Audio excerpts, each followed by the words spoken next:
Welcome to the deep dive. Today we're taking you on quite a journey to Sri Lanka. It's an island nation caught in this really powerful paradox. You see, they've embraced solar energy with, well, remarkable success. But that very success is now pushing its national power grid right to the brink. We've spent time digging through a stack of fascinating sources, comprehensive reports, internal utility notes, even real-world incident analyses, all to help us unpack how Sri Lanka's ambitious green energy goals are kind of colliding with the hard realities of its aging infrastructure.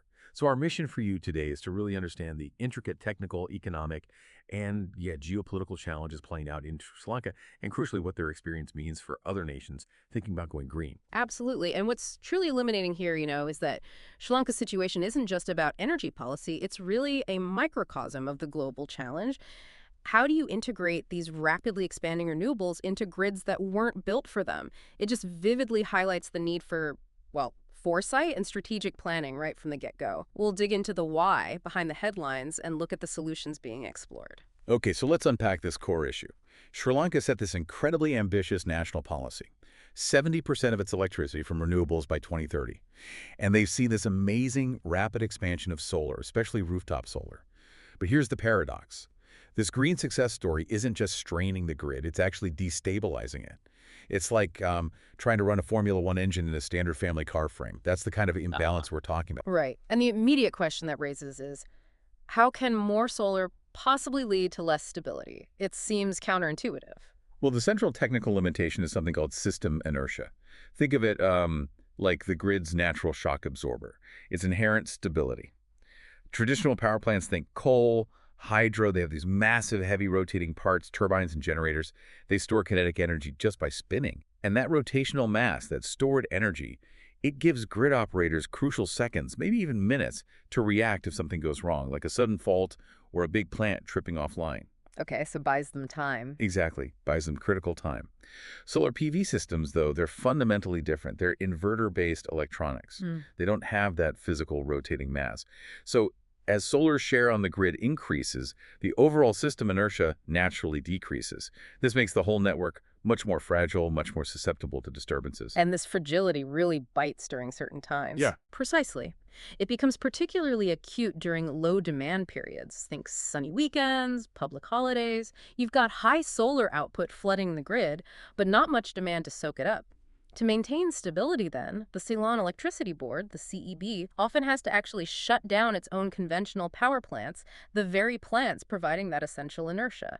So paradoxically, you're stripping the grid of its stability exactly when it needs it most. It leaves the system dangerously exposed. Wow. And this isn't just theoretical, right? The sources detail some pretty serious real-world consequences. Oh, absolutely not theoretical. The impacts have been immediate, widespread, and they directly affected people. Our sources detail several really concerning incidents from early 2025 and late 2024. For instance, February 9th, 2025, Sri Lanka experienced a nationwide blackout. The whole country. The whole country.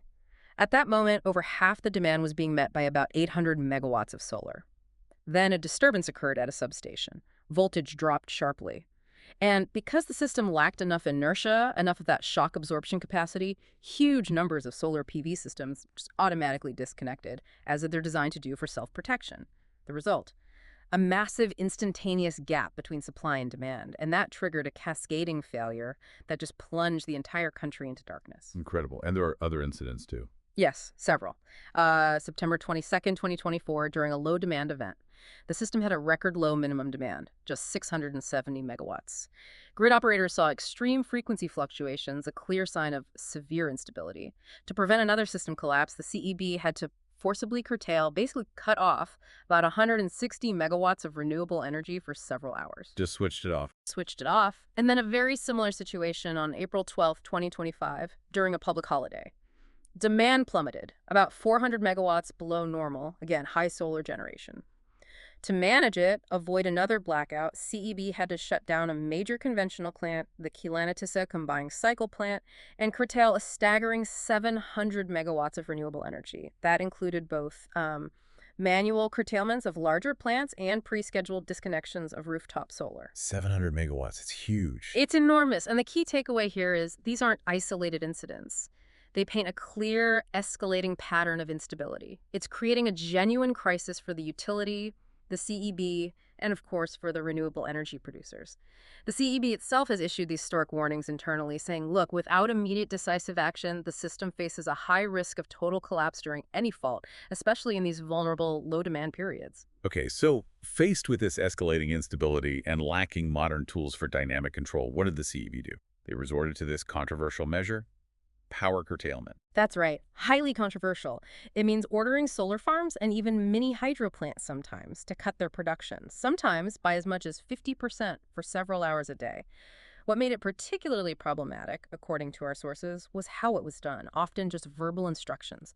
No formal paper trail, no prior notice given to the industry, sometimes not even to the regulator. Just a phone call saying shut down. Essentially. And in some extreme cases reported during one festive season, CEB engineers actually went onto private property, entered private solar farms, and manually switched off the inverters themselves. Wow, that sounds legally dubious. Well, the industry certainly thinks so. The impact was, predictably, a furious response. The Grid-Connected Solar Power Association stated very clearly these curtailments are a direct violation of their power purchase agreements, the PPAs. These are legally binding contracts, and they contain no provisions allowing the CEB to just unilaterally curtail power like that. So contractual violations on top of the financial hit. Exactly. And the economic fallout is significant. The Electricity Consumers Association estimated that during just that one holiday period in April, these forced shutdowns cost solar system owners about 550 million Sri Lankan rupees in lost revenue. But it gets worse, because then the CEB had to turn around and use more expensive power sources like oil to meet demand, costing the utility and ultimately consumers nearly another billion rupees. So everyone loses. The solar guys lose money, the utility pays more. Precisely. It's a lose-lose. And the bitter irony, as you said, is stark. The very policy meant to guarantee must-run status for renewables to encourage investment is now forcing these clean energy plants to shut down. It effectively shifts the financial burden of managing the grid's problems unfairly onto the solar producers. They're basically providing an uncompensated grid balancing service they never signed up for. And what about the rooftop solar boom, that Battle for Solar Energy program? How did that fit in? Yeah, the Surya Bala Sangramaya program. What's striking is how its very success paradoxically became part of this problem. It was brilliant policy in many ways. Yeah. It democratized power generation through net metering and net accounting, allowing homeowners and businesses to install solar and get credit for excess power. And it was incredibly successful. It led to this massive boom, 930 megawatts of installed rooftop solar across over 100,000 individual systems. That actually dwarfs the amount of ground-mounted solar. It really shows the dynamism of rooftop. But the downside? The downside was control, or lack thereof. The CEB has basically no direct visibility or remote control over this vast distributed fleet of small generators. These systems operate automatically. Their output is dictated purely by sunlight. So during sunny hours, especially during low demand, you get these massive, uncontrollable power surges flooding the grid from hundreds of thousands of points. Which leads us to the Solar Industries Association, the SIA. They're pushing back against being blamed for this, right? Vehemently, yes. The SIA acknowledges the technical challenges, the low inertia problem, but they completely reject the narrative that rooftop solar is the villain here. They've actually called for independent investigations, arguing that blaming solar is kind of a misdirection of accountability. From their perspective, the real problem is the antiquated grid itself, not the panels on people's roofs. They're saying the grid should have been upgraded. Exactly. They contend the crisis stems directly from a failure over many years to invest in the necessary grid modernization. Things like battery storage, smart grid technologies, better forecasting the tools that would allow the system to actually absorb and manage the variable renewable energy it's now committed to deploying. They argue this current situation, the curtailments, the uncertainty, it's absolutely shattering developer trust and jeopardizing all future investment in the sector. Okay, so the diagnosis is pretty clear. Ambitious goals, rapid solar uptake, grid can't cope. What's the plan to fix it? Sri Lanka must have a strategy. They do. They're embarking on a multi-pronged strategy to modernize the grid. The goals remain ambitious. 70% renewables by 2030, carbon neutrality by 2050, and crucially, no new coal plants. It's a huge undertaking, and they recognize the scale of the challenge now. And the roadmap for this? The operational blueprint is the CEB's own long-term generation expansion plan, the LTGEP, for 2025-2044. This plan isn't just about adding more power plants. It explicitly acknowledges that scaling up variable renewables like solar and wind at this pace is simply untenable without concurrent grid upgrades. It specifically mandates the timely implementation of enabling grid support technologies, Enabling technologies like utility-scale battery energy storage systems BDSS, like pump storage hydropower plants, and things like a dedicated renewable energy control and monitoring desk within the CEB. Right, and to grasp the scale of this ambition, Yeah. you mentioned the solar numbers earlier. Where are they now versus the 2030 target? Yeah, it puts it in perspective. As of mid-2025, Sri Lanka had just over a gigawatt of solar installed, about 1,067 megawatts, mostly rooftop. But the 2030 target for total solar is a massive 4,705 megawatts. So they need to add roughly 3.7 gigawatts more solar in just 5 years. And looking at the overall picture for all new renewables needed by 2030, the country has only achieved about 26% of its target so far. It just underscores the immense urgency of getting that grid modernization done, and done quickly in parallel. Okay, so let's talk specifics on the grid fixes. Storage seems key. What's happening with batteries? Storage is absolutely critical to tackle both intermittency and that low inertia problem. While Sri Lanka currently lacks sufficient battery storage, several significant projects are finally in the pipeline. The Asian Development Bank, the ADB, is funding Sri Lanka's very first grid-scale BESS. It's a 100-megawatt system with 50 megawatt-hours of storage capacity going in at the critical Kalanoa substation near Colombo. Oh. It's specifically designed to provide fast-acting frequency response, that inertia substitute. Okay, first big battery. Any others? Yes. Another pioneering project is a 100-megawatt solar plant that's being built with a 12-megawatt-hour BES co-located right alongside it by a company called Skur Energy. That shows the kind of integrated approach we'll likely see more of. And beyond batteries, you mentioned pumped hydro. Yes, the big one for long-duration storage is the Maha Oya Pumped Storage Hydropower Project. This is essentially a massive water battery. It's designed for 600 megawatts of generating capacity with 6 hours of storage. The idea is simple. Use cheap, excess renewable energy, mostly solar during the day, to pump water from a lower reservoir up to a higher one. Then, during the evening peak demand hours when solar isn't available, you release the water back down through turbines, generating electricity. Sounds like a huge engineering project. It is. It involves building 2 reservoirs, a 2.5-kilometer-long tunnel. It's estimated to take 7 years to complete. But the key thing is, it's moving forward, and it's already attracting interest from major international lenders. It's seen as vital for integrating large amounts of renewables. And where's the money coming from for all this modernization? Sounds expensive. Extremely expensive, and the bulk of the significant capital required is coming from major international financial institutions, the IFIs. The World Bank Group, for example, just approved in June 2025 their Secure, Affordable, and Sustainable Energy for Sri Lanka program. That's providing $150 million. It's designed to directly support adding 1 gigawatt of new solar and wind, and importantly, mobilize over $800 million in private investment. How does it mobilize private money? A critical component is the allocation of $40 million specifically for guarantees. These guarantees de-risk payment obligations from Ceylon Electricity Board. What that means is the World Bank is stepping in to reassure private investors. Even if the CEB, which has had financial struggles, faces issues paying for the power you generate, we guarantee you'll get paid. That makes it much safer for private companies to invest. Ah, okay. That's crucial for confidence. Any other big funders? Yes, the ADB is another key partner. They're providing $200 million specifically for grid strengthening projects, including that Kalanawa battery we mentioned. And they've got another $100 million in policy-based financing to support broader power sector reforms. This includes supporting the implementation of the new Sri Lanka Electricity Act. That new act aims to unbundle the monolithic CEB into separate companies for generation, transmission, and distribution. The goal is to eventually introduce competition into the sector. So it's this complex mix.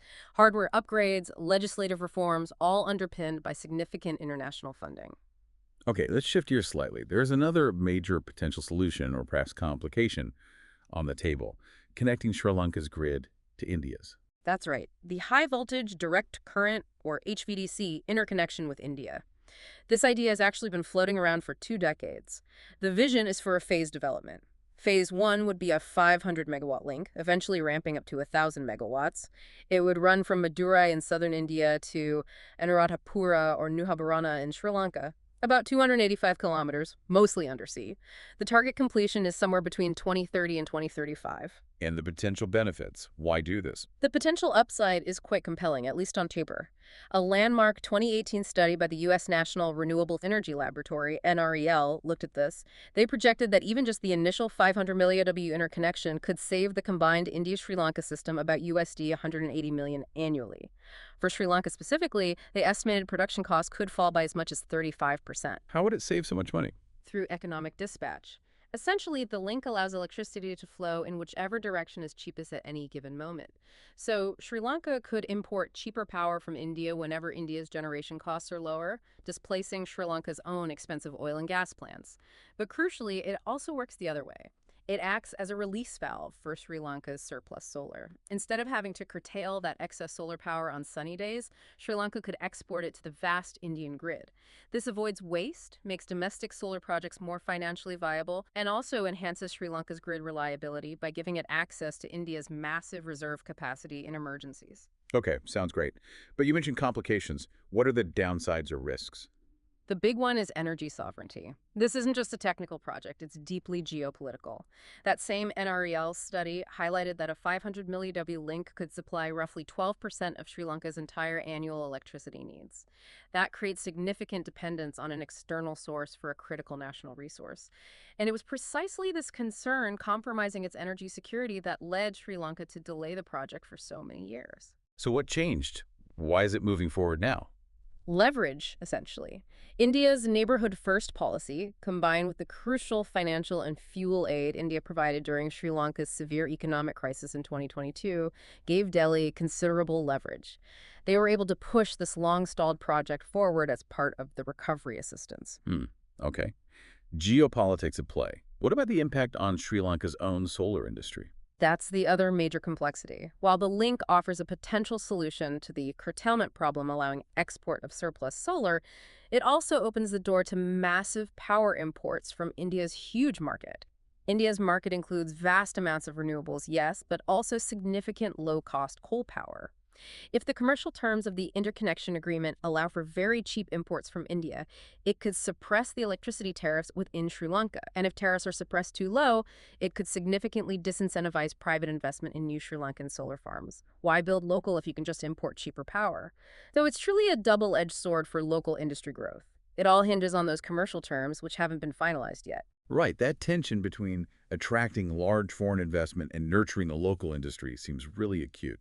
Wasn't there a big controversy involving the Adani Group? Absolutely. That case starkly highlighted these tensions.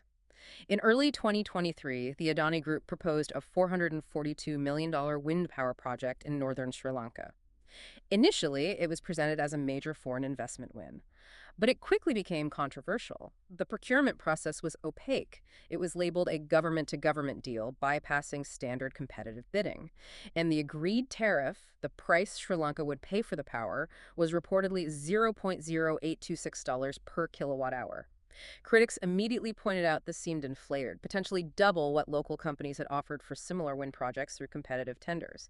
There were also environmental concerns raised. So what happened with that deal? Facing significant public and political backlash, Adani eventually withdrew from the project in February 2025. The whole episode really exposed the risks of these unsolicited, non-competitive deals, and it highlighted the cost difference quite dramatically. As you said, the average tariff for local wind bids was reportedly around half of Adani's proposed rate. And existing mini hydropower in Sri Lanka is even cheaper, maybe 8 or 9 Sri Lankan rupees per kilowatt, which is significantly less than 8 cents US. It showed how bypassing competition could potentially lead to much higher costs for the country. Okay, so amidst all this grid issues, curtailment, the India link debate, controversial foreign deals, what does it mean for the local Sri Lankan solar industry? The SMEs, the installers? They're fighting for survival, basically. The Solar Industries Association, the SIA, represents over 1,000 local small and medium enterprises and estimates the sector supports around 40,000 jobs. They categorically reject being blamed for the grid failures. They criticize the volatile policy environment, particularly proposed tariff changes that they argue ignore the huge socioeconomic benefits of rooftop solar things like efficient land use, no need for large land acquisition, reduced transmission losses because power is generated where it's consumed. They're warning very loudly that this ongoing policy instability, coupled with the threat of drastic tariff reductions, could jeopardize the financial viability of the 100,000 existing rooftop solar projects and ultimately lead to the collapse of the SME sector that built this capacity. They're emphasizing their own track record. Very much so. They highlight the agility and effectiveness of the local industry. They point out that the rooftop sector alone successfully added 500 megawatts of solar capacity in 2024. That's a pace that large-scale projects often struggle to match due to lengthy processes for land acquisition, environmental approvals, and financing. The fallout from the Adani deal and the government's subsequent commitment, at least on paper, to move to full competitive bidding for all new power plants after June 2025 offers a glimmer of hope for a more transparent playing field. We're also seeing signs of growing sophistication in local financing. For instance, a local player called Resus Energy recently issued green bonds to finance its renewable projects, seeking alternatives to traditional bank loans. So there's dynamism there, but it needs a stable environment. Okay, so wrapping this up, Sri Lanka's journey seems defined by this fundamental tension. Incredibly ambitious renewable goals on one side and an inadequate grid, unstable policies, and complex geopolitics on the other. The very success of solar has, kind of paradoxically, exposed deep systemic weaknesses. That's a perfect summary. Zooming out, Sri Lanka is essentially trying to solve a hardware problem. It's physical grid infrastructure and a software problem. It's policies and regulations simultaneously.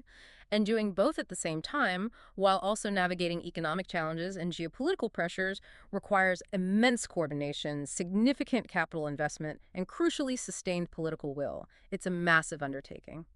So, reflecting on everything we've discussed, what does this all mean for Sri Lanka's path forward? And perhaps more importantly for our listeners, what can you take away from this really intricate deep dive? Our analysis seems to point towards 5 key strategic pillars for Sri Lanka to build a truly sustainable solar future. First, and perhaps most obviously, prioritize and fast-track grid modernization. They absolutely have to urgently deploy those battery energy storage systems and get the Maha Oya pumped storage project built. These are critical for providing the inertia and flexibility the grid desperately needs. Second, establish a stable and transparent policy framework. They need to end the ad hoc tariff changes and arbitrary curtailments. Create a predictable, long-term framework. If curtailment is sometimes unavoidable for technical reasons, it needs to be formalized within the power purchase agreements and compensated fairly, not just imposed without warning. Third, and this seems vital after the Adani episode, commit to universal competitive bidding. The government has said it will, but it needs to fully embrace and implement transparent competitive bidding for all new power capacity added after June 2025. This is the best way to ensure least cost outcomes for consumers and minimize the potential for undue influence or inflated costs. Fourth, strategically leverage the Indian interconnection. The key word is strategically. Use that HVDC link primarily as an export market for Sri Lanka's own surplus renewables, helping to make local projects viable rather than letting it become a pipeline for cheap imports that replaces domestic generation. This means very carefully negotiating those commercial terms to protect and avoid stifling the local industry. And finally, fifth, empower the domestic solar market. Don't kill the goose that laid the golden egg. Nurture that rooftop solar revolution. Recognize its proven dynamism and its equitable growth potential. It empowers thousands of local businesses and individuals. This means creating dedicated, scalable financing mechanisms and stable policies specifically for this distributed generation sector. Sri Lanka's solar crossroads, then, isn't just a story about electricity or technology.